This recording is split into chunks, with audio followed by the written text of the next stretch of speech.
Good evening, Raider fans, and welcome to the Ross Raider Wrap-Up. I'm Matt Harrelson. Alongside with me, of course, Dion Cranford. Have a good week. A wet week. Yeah, I'm sick of the rain. Hey, just go away, rain. Go away. I know it's supposed to go away later on this weekend, and then next week's going to look nice, but gosh knows. And it's interrupting some of the sports we're seeing around here. Wreaking all sorts of havoc on the schedule. We had, I think, 5 sporting events this week, either postponed or moved around to get those games in. So we'll talk about that a little bit as we go down. Absolutely. So let's talk about a couple of teams that have finished up already. Of course, basketball season is over after they were defeated by Independence 58-38 in the second round of the playoffs. Now, they finished 17-12 overall, 9-5 in the SEC. Of course, that's after starting 0-4. So thoughts on their season? Well, I mean, and like you said, they started 0-4 in conference play. I think they also started maybe like 1-6 just in general. So to kind of turn that around and finish with 17 wins, I mean, you can't really be unhappy with that. That was a great turnaround. They finished strong, and they lost to a very, very good team. So yeah, absolutely.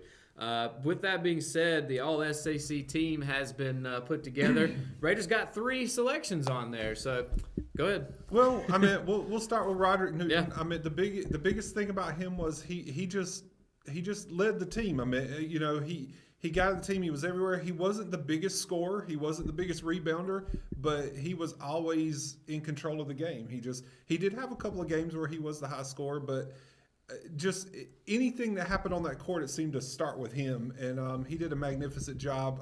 Played great defense as well, so definitely a good selection there. And I think pretty much every team in the conference kind of saw that in him and how important he was to Richmond's team this year. So it was a great selection by the committee or the coaches to select him for that. Absolutely. Also on the list, Xavier Pettigrew, of course, the son of Coach Donald Pettigrew, and Nige Stroman. So I'll give you a chance here to talk about their stats. But overall, of course, it seemed like Nige's name came up a lot this year. But as far as Roderick, it seemed like he was the most balanced player throughout the whole season. Definitely the most consistent. He was always a presence, always had an impact on every game. Definitely the most consistent player on the team. But what about Nige Stroman and Xavier Pettigrew? Well, starting with Nige was that big turnaround guy. You know, in the middle of the season, that game at Lumberton that seemed to like tip the scales and switch Richmond's fate and kind of shift the momentum in their direction. There in the middle of the season, he just woke up and came alive, and I mean, he was a great presence, especially on the net. Matter of fact, we saw as the season progressed, more teams trying to keep him outside, and he became more of a perimeter presence because they weren't letting him inside because of how dangerous he was. But he was great at getting down court, great at creating fast break situations and things like that.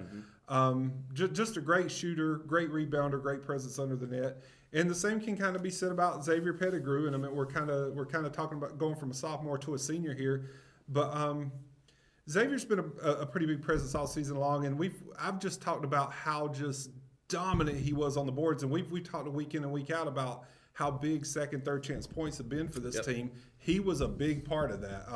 A lot of putback points for him, especially in that game against Hickory Ridge in the playoffs, and you know, throughout the conference season. Just a really big presence.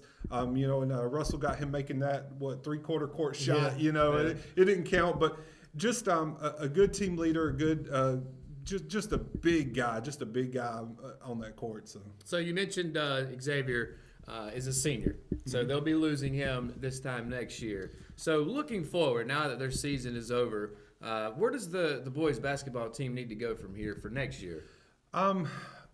They've got a lot of talent to replace because they're also losing Roderick Newton as well and a couple other guys. So.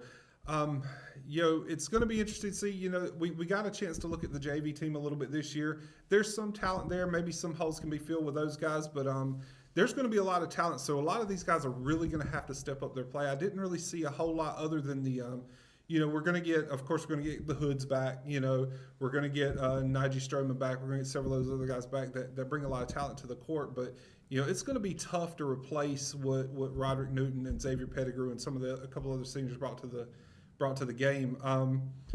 You know, I think they'll be okay going forward. There is a lot of talent returning, but again, some of these guys are really going to have to step up and become bigger players, especially if rebounding is going to be the big factor as it was this year. That's what I was going to say. Not only will some of them need to step up, they might need to grow up a few inches between now and next year. Because like you said, Newton and Pettigrew, two of the top rebounders, Stroman too, but two of the guys we're losing, they're going to need some people to get under the basket and pull down some of those rebounds next year. Absolutely, and I mean, I don't know other than getting them some taller shoes anyway to make them grow Stilts. vertically. You don't get them from Duke, but too soon. Sorry, but yeah, It's not too soon.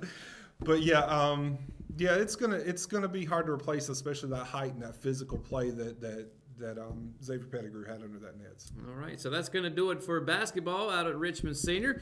Of course, this time next year we'll keep you up to date with what's going on with basketball moving forward. So now that I guess basically all the winter sports are over with now, aren't they? They are. We are Right. full into spring now. Full into spring, although you can't tell if you're looking outside at the weather. Absolutely. But with that being said, let's talk about baseball. So they entered the week 1 and 2. Now, I obviously have a little soft spot for baseball, seeing as how I played there. But defeated Anson 3-0, which made me feel good. But then headed to the eastern side of the state and lost to E.A. Laney and Ashley High School 2-0 and 7-6 respectively. So what was your take on this? Well, first of all, we talked a little bit last week about how a lot of their non-conference, or I guess say preseason schedule got just eradicated because of the weather. So they didn't really get a lot of playing time. And then you also got to consider, because the Laney game was moved to Wilmington because of the weather, their first 4 games were all played on the road.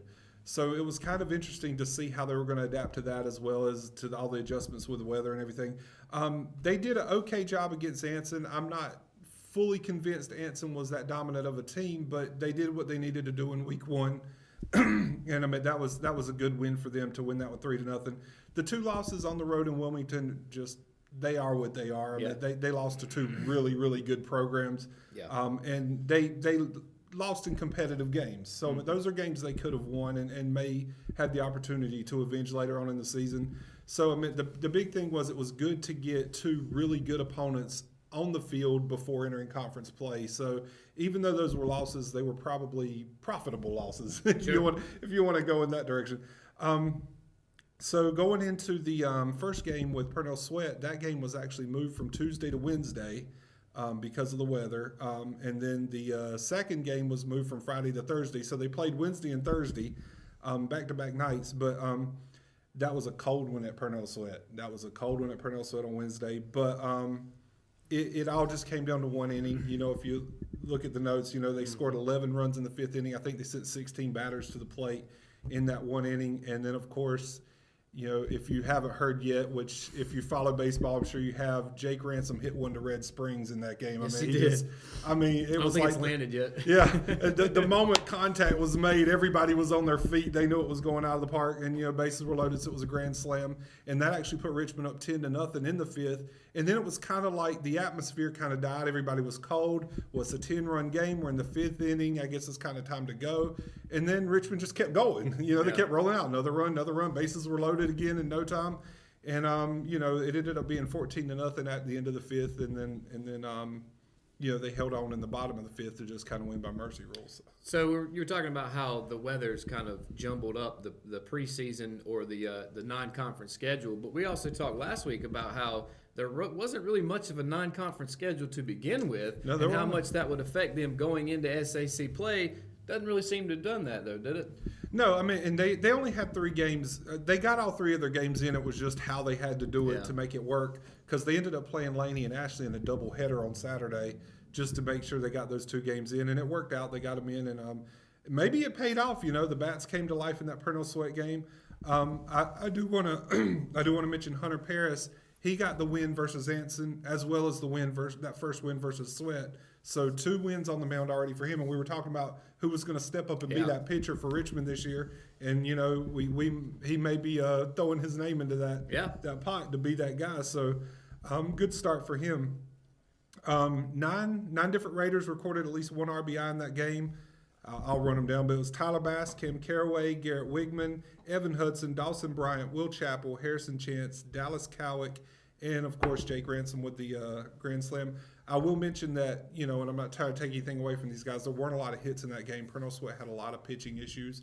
So a lot of those RBIs were just basically walked with the bases loaded. Yeah, I do want to say, though, obviously, you know, we talked to Coach Young like a month ago, and he said this isn't a team that's going to hit a lot of home runs. So I think Jake hitting that one, even though he's capable of that, is not going to be the norm necessarily moving forward. But 8 hits and you're able to put up 14 runs. I mean, you still have to be able to stand up there and take 4 balls and get a walk, get on base, and that's what Coach wants to see, is them to manufacture runs, not just from home runs, not just from hits, but any way possible, right? Well, and I mentioned Hunter Paris a minute ago, who pitched that game at the plate. He got 3. He had 4 at bats, got 3 walks, and was hit by a pitch. In the 3 walks, 2 of them he fell behind 0-2 in the count and had to battle back to earn those walks. And I mean, you look at the bases on ball statistic, you're thinking, well, yeah, but that's hard to do. Yeah. If you fall behind 0-2, yeah. That's actually pretty good to actually get that base. And of course, most of those times that he got on base, it actually resulted into some runs scored. So absolutely. So let's move forward. Talk about the game 2 against Purnell Sweat, which they also won 4-2. They did. Kind of a little bit more what you would expect from these two teams. I was mentioning I was doing some research the other day, and I said coming into this year, I think 7 out of the last 8 games were decided by 2 runs or more, and like 5 of those went to extra innings. Wow. So when Richmond went up there and beat them 14-0, I was like, this just ain't right. It just don't seem right. I was glad, but it just don't seem right. But, this one was a little more like what we expected.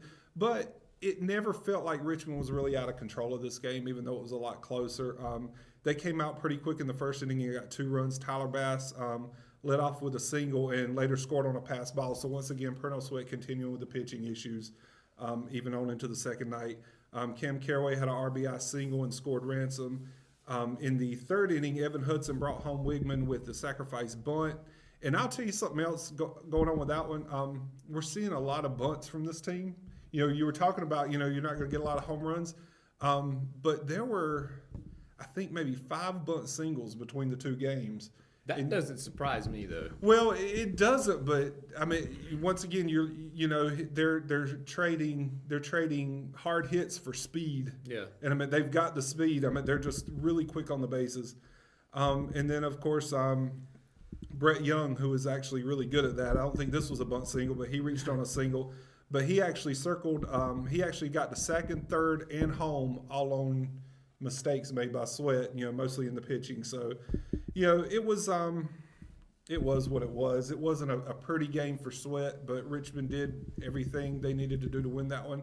And shout out to Cam Caraway for becoming the second pitcher to earn a win this season. There you go. Yeah, 6 complete innings, only allowed 1 run on 3 hits and 8 Ks. So it sounds like he said to Hunter, anything you can do, I can do better. So, all right. Well, of course, we'll keep you up to date with Raider baseball. Let's head to the Lady Raiders on the softball field. Of course, they also defeated Anson earlier this week, 16-10.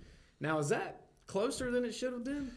I think so. Now, I will admit, in the past few years, Anson's been a little bit more stronger in softball than baseball. So maybe I don't really know a lot about Anson this year. I was kind of surprised to see 10 runs on their side of the scoreboard, but, when you could score 16. True. Very true. Very true. So with that being said, they also played Purnell Sweat 2 games. They defeated them 8-1 in game 1, scored 5 of those in the 5th inning alone. And that one was at Purnell Sweat, and just like the boys' game, the 5th inning kind of decided it. 5 runs in the 5th inning. Once again, Purnell Sweat, they're better in softball. They used to actually have a pretty decent softball team. It kind of tapered off. I mean, I think last year our girls won at Sweat like 18-0. It wasn't really close. So to see them kind of stepping up and playing a little bit stronger, that makes it a little more exciting for conference play. But again, one bad inning kind of changed the entire course of this game. And those runs in the 5th inning were a 2 RBI single from Madison Jordan, a 2 RBI single from Aaliyah Sweeney, and then Savannah Lampley scored on an error. So those were those 5 runs in the 5th. And, when you give up that many runs in 1 inning, it's going to deflate you. Right. And, Richmond didn't seem to have too much, or Lady Raiders didn't seem to have too much trouble with them after that. I will mention that Grayson Way struck out 12 batters. So when you go back and look at that Anson score where they gave up 10 runs, this is definitely much better. Gave up 1 run and actually struck out 12 batters. So, we're going to see a lot of that fluctuation, especially in the early part of the season. Grayson's striking out 12, though. That's kind of business as usual for her, isn't it? It really is. Yeah, it really is. And, she didn't have that kind of success in game 2 against Sweat, but, that became more of an offensive consistency, whereas they didn't do it all in one inning. They actually spread it out through the game. I think they actually scored runs in like about 4 different innings in that game, and just every time Purnell Sweat would get any kind of momentum, they would just kind of swat them back. Well, let's talk about that because they game 2 they defeated Sweat 8-3. So what was the turning factor for that game? Well, like I said, the consistency at the plate. First of all, Savannah Lampley and Grayson Way each had home runs, so that kind of kicked off the home run thing here this season. And I think, last year they tied the state record for most home runs in a season. That's a state record. So, I'd love to see them make another run at that, and they've definitely got the bats to do it this year. So, we're going to see – I think you're going to see more and more home runs as the season progresses and they kind of get into that comfort zone. Other than the home runs, there weren't too much that really jumped out. Savannah Lampley did have a 2 RBI double in the 4th, and then Grayson Way had another RBI single in the 6th. So, it's funny because in the first game, neither Way or Lampley had a hit. And in the second game, it was pretty much all them. Yeah. So good game for those two ladies, and we expected that. We expected them to be the leaders of this team. And it's exciting to watch them play. I'm excited to see some of the new girls stepping up. Aaliyah Sweeney, Kinley Fry. And I know I'm missing some, and I apologize. But, to see how these young faces step up and actually contribute at the varsity level, and to know that we're going to have them for a while. And you have to have that kind of consistency in your program year after year. I mean, they've won, 6 SAC championships in a row now? So that obviously spans more than your high school career. So you need to be able to plug and play, don't you? Absolutely. And I'll tell you one thing. We talked about it in the boys team. What surprised me about this team, just watching them, is they're fast. Mm-hmm. And with the bases being a short amount of distance and the field being smaller and the hits being a little bit different in softball, you don't necessarily need that kind of speed, but they are fast. A single is almost a double to some of them girls, and a run from first to second usually goes to third with them. So, they're really fast, and they're going to be dangerous as the season goes along. All right, yeah. I think everybody's expecting big things from the Lady Raiders softball team again this year. So, oh, yeah, no doubt. Let me ask you this before we move on to tennis. For the softball team, is it state championship or bust this year? Well, I guess it's always state championship. But coming so close as they did last year. In the past 2 years. 2 years, yeah. I would say so. You gotta think they're in that discussion. I would love to see them win it, especially before some of these seniors kind of escape. But I would say yeah. I'd say this is their year. If they're going to do it, this is probably the year they're going to do it. All right. Hopefully we'll be talking about that in a few months. So let's move on to tennis. Of course, the boys tennis team starting up. Head coach Patrick Hope, this is his second year? Mm-hmm. Second year. So he's kind of learning the ropes as well. Raiders currently 1-3 overall, 1-1 in the SAC. Now they dropped 2 9-0 decisions to Union Pines and Pinecrest, but that's the best in the biz right now, isn't it? Right, yeah. So their 3 losses were, like you said, 2 to Union Pines and 1 to Pinecrest. And it's going to be hard to beat them. It's going to be hard for anybody to beat them. You're talking about, country club country up there. Yeah. And they're raised to play tennis and golf year round. Yeah. So for our guys to kind of go into that, but as we mentioned with the baseball story, playing those good opponents early can help kind of put you in a position to win later. And they did get a win over Purnell Sweat in the conference opener. And I hope I don't butcher any of these names, but there were a few that when I was typing it. Well, these aren't too bad, but Kevin Campos, Bradford Pittman, and Mason Bailey all won their singles matches.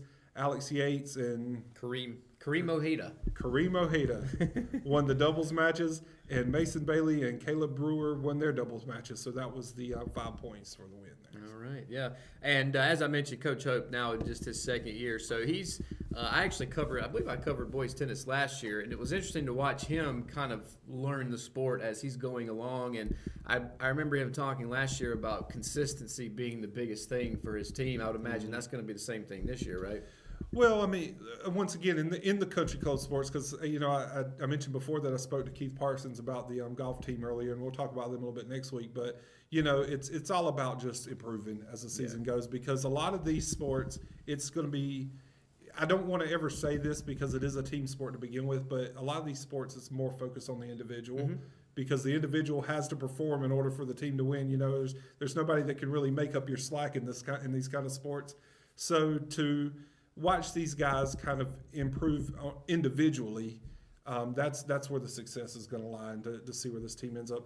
I wouldn't be surprised to see them maybe in the top half of the conference and maybe moving into the playoffs this year. All right, that'd be great. We'd definitely love to see that here on the wrap-up. And then finally, let's finish up with soccer. And it seems like the weather has messed up soccer the most. I could be wrong about that. It just feels that way. But defeated Cape Fear 6-2 in the season opener, so let's start there. Well, and this one kind of brings a smile to my face, but Caitlin Huff with 2 goals. You know, I followed her career throughout Hamlet Middle School, and I guess I was just out of the loop, but I had no idea she was going to jump into the varsity level. But she's actually the leading scorer on the team right now as a freshman. Nice. So it's good to see, you know, once again, see the youth stepping up and doing some big things. Jessie Graham, Gianna Nicholson, Chloe Wiggins, and Carly Lambeth. I'll mention Nicholson just recently signed her letter of intent for Cape Fear Community College soccer. So Sea Devils. So congratulations to her and Coach Nicholson. I was actually talking to Coach Earl Nicholson at the basketball game. I think I mentioned this on a previous show, where he said, you know, well, I did my second senior night of the year, got one more, and you know, of course, he was referring to soccer. So good start for her on her senior season, and congratulations to her on her college plans. Absolutely. Definitely a big congratulations to Gianna. And then finally, defeating Purnell Sweat. Seems like we've had Purnell Sweat's number this week. Beat them in soccer 4-2 in the conference opener. Well, it was funny before the rain messed everything up. Tennis, soccer, baseball, and softball were all scheduled at Purnell Sweat on the same night. Tuesday night, same night. They were all going to kick off, but the rain kind of messed that up. But yeah, they defeated Purnell Sweat 4-2 in the conference opener. It was their 11th straight win over Purnell Sweat. So I mean, they've had some consistency against them. Although a lot of those scores have actually been very close. Chloe Wiggins and Caitlin Huff actually scored. Chloe scored just maybe about 9 minutes into the game. Caitlin scored like right after halftime. But you know, when the game ended, when the clock hit 0, it was 2-2. But Gianna Nicholson had actually just gotten fouled. And it allowed you're going to have to do Avi Lucero. There you go. I apologize, folks. I can't pronounce names. But it allowed her to tip the free kick with no time left, and she got it through for the win. So. All right, awesome. So, of course, just like with every other sport, we hope nothing but success for all the Richmond Raider sports this season. So, yeah, spring is upon us. Doesn't seem like it, but it's here. So it's cold and wet. Cold and wet. But, stupid groundhog. Yeah, he was terribly wrong. So, Punxsutawney Phil, you're on notice now. But hopefully the rain will go away, and we'll have some of those Mayflowers that they talk about coming up soon. So. All right, that's going to do it for another edition of The Wrap-Up. Dion Cranford, I'm Matt Harrelson. Appreciate you for tuning in. We'll see you right back here for your one-stop shop for all Richmond Raider sports.